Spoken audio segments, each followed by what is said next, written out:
Here we've got WIKO Lenny 5, and let me show you how to update applications on the following device. So at first you have to locate and open Play Store. It's right here.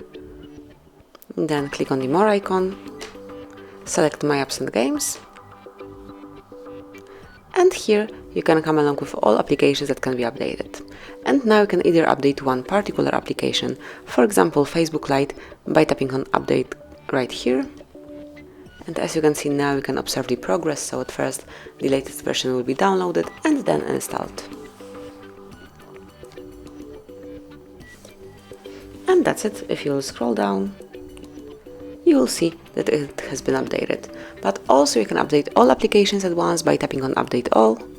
And as you can see, that will be done over here. So this is it. That would be all. So you can smoothly and easily update applications on your device. Thank you for watching. Please subscribe our channel and leave the thumbs up.